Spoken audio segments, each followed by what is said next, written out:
l'agence So Wine présente So Wine Talks.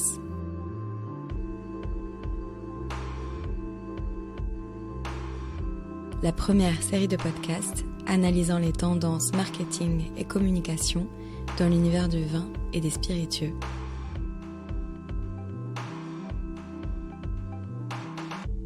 On dit de la jeune génération qu'elle est capricieuse, addicte aux nouvelles technologies, qu'elle a une capacité d'attention toujours plus restreinte. Mais loin des idées reçues, qu'est-ce qui définit vraiment la génération Z ? Et comment l'intéresser au monde du vin et des spiritueux ? Aujourd'hui, un sujet sociétal avec Marie Mascret. Marie, aujourd'hui on va parler des jeunes et plus précisément de la génération Z. Qu'est-ce qu'on appelle la génération Z ? Bonjour Chloé, la génération Z, qu'on appelle aussi la Gen Z, c'est la génération de ceux qui sont nés entre 1995 et 2010. C'est donc pour partie seulement des consommateurs d'alcool aujourd'hui, puisqu'ils ont entre 13 et 28 ans, donc une partie d'entre eux ne consomment pas encore d'alcool, en tout cas on espère qu'ils n'en consomment pas encore, mais une partie d'entre elles consomment de l'alcool potentiellement, et on a choisi de s'intéresser à eux parce que ce sont donc les jeunes consommateurs d'aujourd'hui et surtout les consommateurs de demain. Alors la Gen Z, elle vient juste après la génération Y, qu'on appelle aussi les millennials. Eux, ils sont nés entre 1981 et 1995. Cette génération Y, elle suit la génération X. Ça, ce sont les 43-58 ans. Et la génération X, elle suit elle-même ce qu'on appelle les boomers, qui sont nés entre 1945 et 1965. On va en reparler de ces boomers dans quelques instants. Et puis la suivante, ce sera la génération alpha, mais on fera un podcast dans 10 ou 15 ans sur cette génération alpha qui suit, parce que celle-là, elle n'est absolument pas majeure à l'heure où je vous parle. Et qu'est-ce qu'elle a de particulier, cette génération Z ? Cette génération Z, elle a une façon de penser, de se comporter qui n'est pas étrangère à l'évolution du monde dans lequel on vit. On pourrait la qualifier de génération en même temps. Donc c'est une génération qui à la fois est dans la continuité des générations précédentes. Son cerveau, somme toute, il est construit de la même façon que le cerveau des générations précédentes. Mais malgré tout, c'est une génération qui est aussi en rupture. Elle se désolidarise des générations précédentes, en particulier face à des choix qui ont été faits, des choix destructeurs, des choix d'inaction vis-à-vis de l'état de la planète surtout. Et c'est une mise à distance qui se cristallise dans une expression qui est l'expression « OK Boomer », qui est une expression qui est employée de manière péjorative par cette génération Z pour tourner en dérision des attitudes attribuées aux baby boomers. Donc c'est un côté un peu, c'est sa cause toujours tu m'intéresses, dans le « OK Boomer ». Et en quoi est-ce que cette façon de voir le monde, de penser, de se comporter est différente ? Alors d'abord, ce qui est intéressant d'observer, c'est qu'on est face à une génération qu'on appelle aussi digital native. C'est une génération qui n'a pas connu le monde sans Internet et qui a développé une autre manière de penser, de se comporter que les générations précédentes, avec une consommation spécifique des technologies.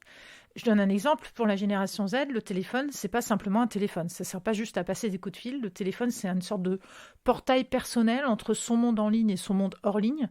Et puis obtenir son premier téléphone, c'est comme le premier baiser, l'obtention du permis de conduire ou d'un diplôme. C'est un rite de passage pour la jeunesse d'aujourd'hui.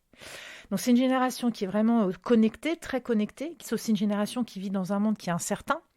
Elle a peu de certitude sur son avenir. On parle de VUCA World. VUCA, c'est V-U-C-A pour Volatility. Ça, c'est tous les changements fréquents et plus rapides qu'on vit au quotidien. Le U, c'est le U de Uncertainty, pour le manque de prévisibilité, le manque de perspective auquel on fait face. Le C de VUCA, c'est Complexity, pour la multiplicité des sources, des influences et la confusion des enjeux du monde. Et puis le A pour Ambiguity, c'est vraiment pour traduire tout ce qui est le flou entre le réel et le virtuel. Une forme de traduction du monde où finalement plus rien n'est aussi clair que ça le fut il y a encore quelques années ou quelques générations. Et concrètement, il se traduit comment ce VUCA World ? Alors parmi les exemples de ce monde incertain, évidemment il y a les effets de la globalisation économique, il y a l'absence de carrière dans le monde du travail, il y a le changement climatique qui ont bien évidemment des effets sur le comportement. Face à ce monde-là, on ne peut pas aussi bien qu'avant se projeter sur le long terme, on se doit d'être flexible, on se doit d'être agile face au changement. On se doit de savoir prendre des décisions plus radicales, plus souvent. Et ça a évidemment des conséquences. Alors, je peux citer plusieurs exemples. D'abord, chez les jeunes générations, une première conséquence, c'est qu'on va observer un esprit d'entreprendre, d'abord avec une génération d'entrepreneurs. Donc vraiment des jeunes qui vont construire leur propre avenir, qui apprennent à construire leur propre chemin. Ils font plus confiance au monde dans lequel ils évoluent, donc ils se disent qu'ils veulent prendre en main leur propre destin. Parfois, ils le font en dehors des voies préétablies qui ont été construites par les générations précédentes. On a 62% des membres de cette génération Z qui ont créé ou ont l'intention de créer leur propre entreprise. Et bien pour y parvenir, en plus, ils possèdent de ressources qui sont assez uniques. La connexion nouvelle au monde, j'en parlais tout à l'heure. Il y a une démultiplication des opportunités, des publics, des inspirations, des idées et des capacités de connexion, en particulier grâce aux technologies digitales.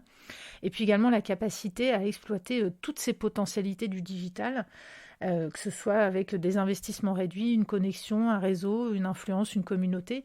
Ce monde-là qui est le leur, ils le maîtrisent très bien, ils en maîtrisent les codes et ils ont envie de maîtriser leur avenir. Donc à partir de là, on a vraiment une sorte d'âme entrepreneuriale chez la génération Z.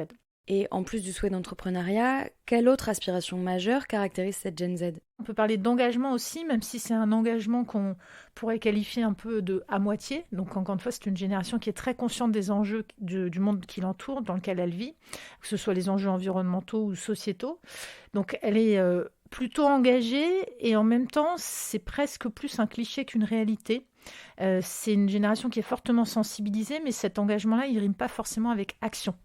On a des jeunes qui se déclarent assez fortement sensibilisés par les questions environnementales. Quand on leur pose la question, ils sont 70% à se déclarer sensibilisés par les questions environnementales, tout en reconnaissant le fait que individuellement, personnellement, ils ont finalement un faible niveau d'implication au quotidien. Ils vont être actifs sur des initiatives ponctuelles, dans leur comportement d'achat par exemple. C'est les premiers à vouloir acheter uniquement en seconde main, à vouloir favoriser le recyclage des produits. Mais ils sont plutôt passifs dans le temps long et sur d'autres engagements, que ce soit le fait d'avoir des projets solidaires, d'être adhérents dans des associations ou actifs dans des associations, ou même tout bêtement de faire le tri sélectif. Et alors, comment les marques peuvent-elles ou doivent-elles, selon toi, communiquer avec cette Gen Z ? Alors d'abord, le premier moyen, tout simplement, c'est d'avoir une communication qui passe par le digital, puisqu'il s'agit là du premier moyen pour les jeunes de s'informer. Ça veut dire non seulement d'utiliser les outils et les supports digitaux, mais ça veut dire aussi d'en adopter les codes, avoir un discours concis déjà. Ce qu'il faut savoir, c'est qu'on a une capacité d'attention qui est passée de 12 à 8 secondes depuis l'an 2000 sur le digital. Et puis on sait tous évidemment que la surabondance de contenu favorise le papillonnement. Il faut savoir engager cette génération-là avec un contenu qui est plus attractif, plus interactif, autour du jeu, autour de la co-création.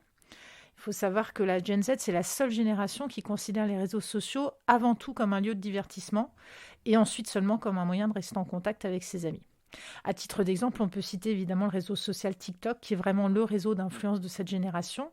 On a 62% des membres de la Gen Z aux États-Unis qui utilisent TikTok au moins une fois par mois, et 73% des utilisateurs de TikTok qui déclarent ressortir plus heureux qu'ils n'y sont rentrés. It made my day, c'est l'expression consacrée. Alors on dit TikTok, mais bien évidemment aussi YouTube, Instagram ou Snapchat, toutes les plateformes qui proposent du contenu audiovisuel immédiat et percutant sont aussi plébiscitées par cette génération Z. Justement, quel type de publicité a un réel impact sur cette Gen Z et comment est-ce qu'on peut décrire la manière dont elle consomme les médias ? Cette Gen Z, elle accorde beaucoup d'importance aux influenceurs. Pour eux, l'influence, c'est vraiment la nouvelle publicité, sans la dimension trop marketing, trop commerciale. Elle est beaucoup dans l'individualisation de l'expérience et des produits. C'est une génération zapping. Elle ne regarde pas le contenu d'une marque si ça ne l'intéresse pas. Elle ne va pas se forcer à le regarder. Et puis, c'est également une génération qui va être très attentive à ce que les marques s'adaptent à l'actualité pour communiquer. Donc là, on va parler de trend waves. C'est vraiment une tendance aujourd'hui, en particulier sur les médias sociaux, qui oblige les marques à surveiller l'actualité et à surfer sur ces vagues de tendances correspondant à leur catégorie, évidemment. Donc c'est assez opportuniste, mais il s'agit pour les marques d'être réactives quand il y a quelque chose dans l'actualité qui se passe, de savoir communiquer et adapter leur communication de manière très ponctuelle à cette actualité X ou Y. Ce qu'il faut également avoir en tête, c'est que la culture de la Gen Z, c'est un style qui est beaucoup plus chaotique que celui des générations précédentes. Ils ont un mode de vie qui est beaucoup plus déstructuré. À titre d'exemple, les moments de snacking sont devenus de plus en plus importants dans une journée et ils sont aujourd'hui plus importants pour la Gen Z que les vrais repas.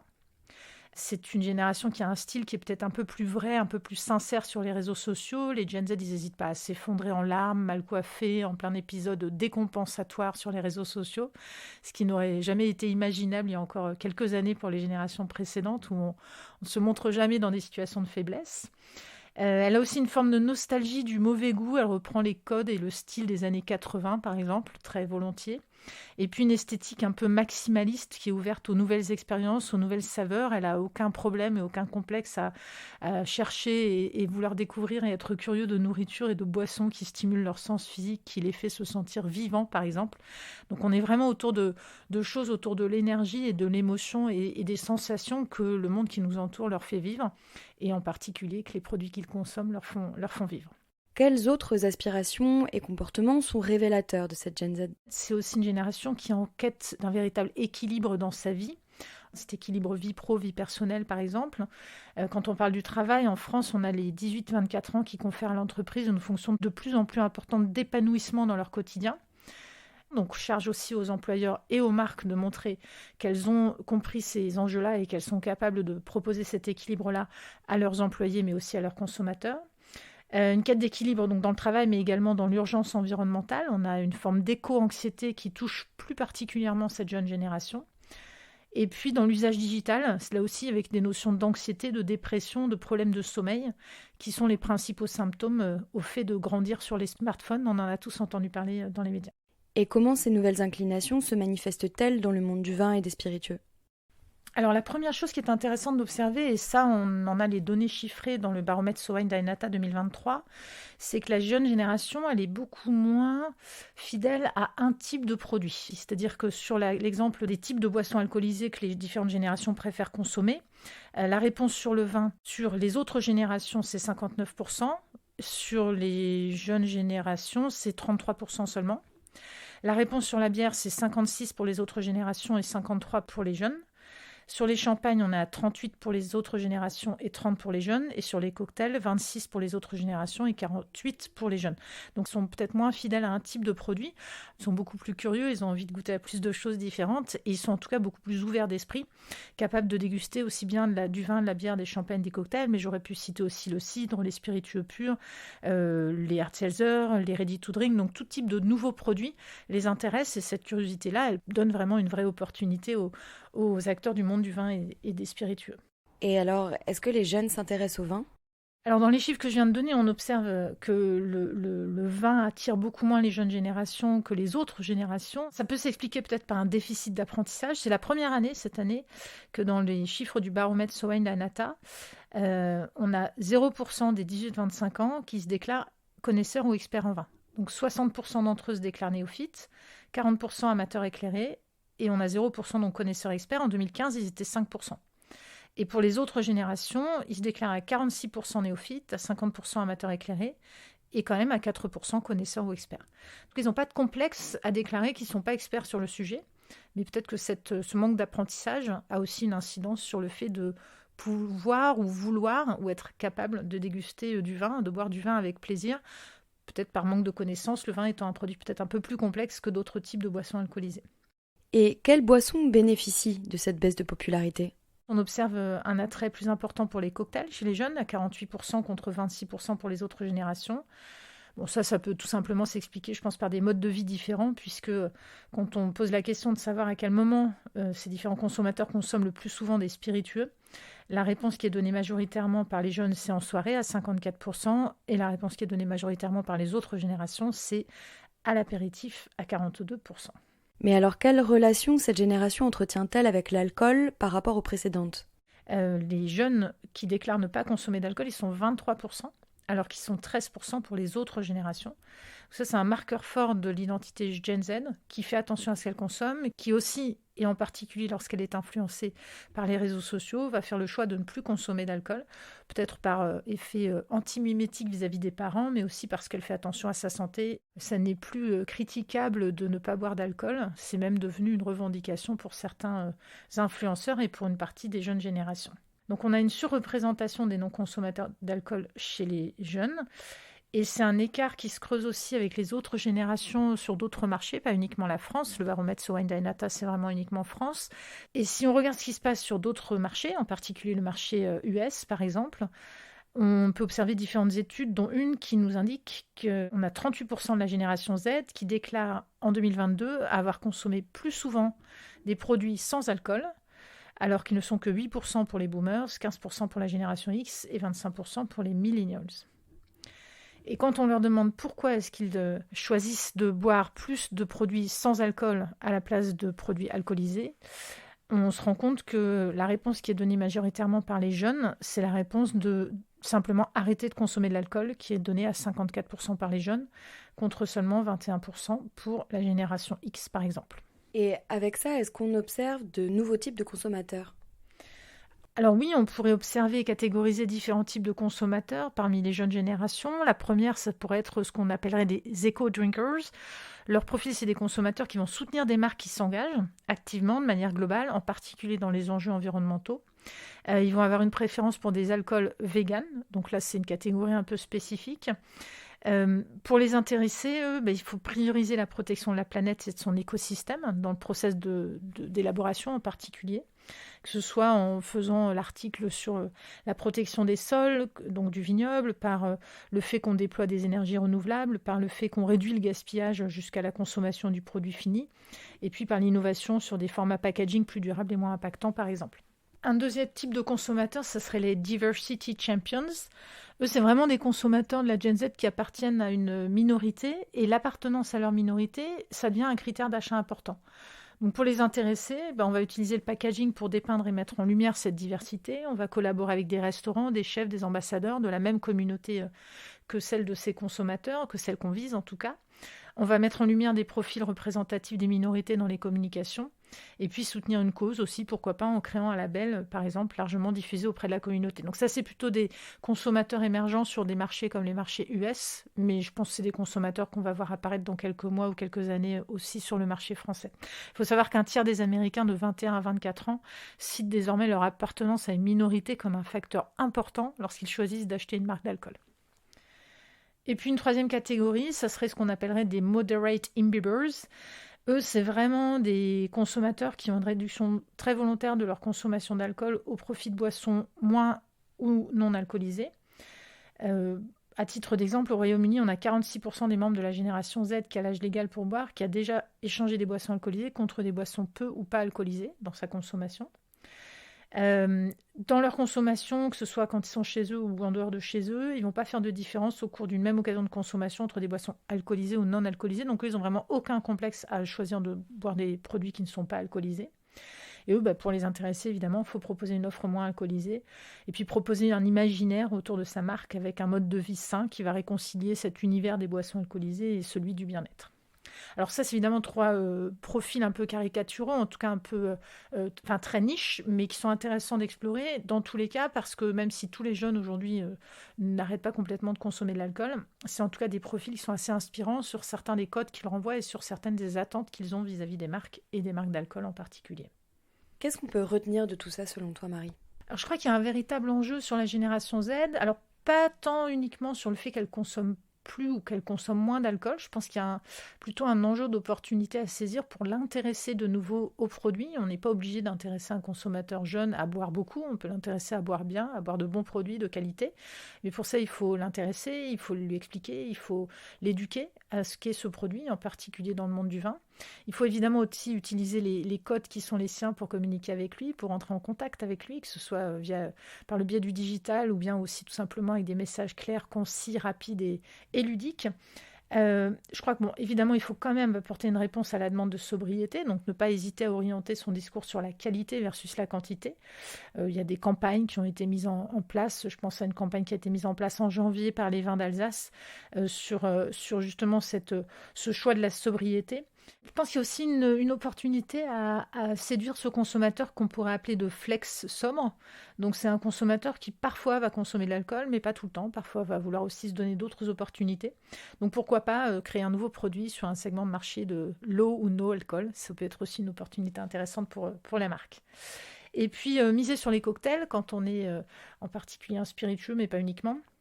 Les cocktails, c'est vraiment des produits qui répondent aux attentes des jeunes. Ça parle de curiosité, de diversité, de simplicité. C'est instagrammable. Ça parle aussi de moments de consommation adaptés à leur mode de vie. Donc c'est vraiment quelque chose qui peut aussi permettre aux marques de se développer. L'engagement, c'est aussi une affaire de collaboration. Les jeunes, ils sont souvent impliqués dans ce qu'ils font. Et en tout cas, ils ont envie d'être impliqués. Et une campagne de marque, elle doit leur permettre d'agir. Donc à partir de là, on a les moyens, quand on est une marque, de pouvoir s'adresser aux jeunes consommateurs autour de valeurs qui sont les siennes. Et puis je dirais aussi tout simplement, et c'est peut-être là-dessus que j'aurais envie de conclure, qu'il faut aussi savoir réinventer l'imaginaire du monde des vins et des spiritueux, et peut-être encore plus celui du monde du vin demain. Il y a effectivement un décrochage d'intérêt de la Gen Z en France pour les boissons alcoolisées, mais ce décrochage, il ne touche pas vraiment les cocktails, il ne touche pas vraiment les champagnes, voire les champagnes sont plébiscités par les néophytes quand on regarde les chiffres du baromètre. C'est vraiment le monde du vin qui souffre le plus, et je crois qu'à ce niveau-là, à l'instar des spiritueux, des bières ou encore des champagnes, la catégorie elle a besoin de se réinventer, elle a besoin de raconter des histoires, elle a besoin d'être toujours et encore plus dans une forme d'approche décomplexée du produit. On n'est pas obligé d'être très compliqué quand on parle du vin. On n'est pas obligé d'être très alambiqué. Le vin, c'est aussi un produit de plaisir, évidemment, et c'est un produit qui a tout à gagner à savoir saisir les bons codes et les bonnes opportunités pour intéresser les jeunes consommateurs.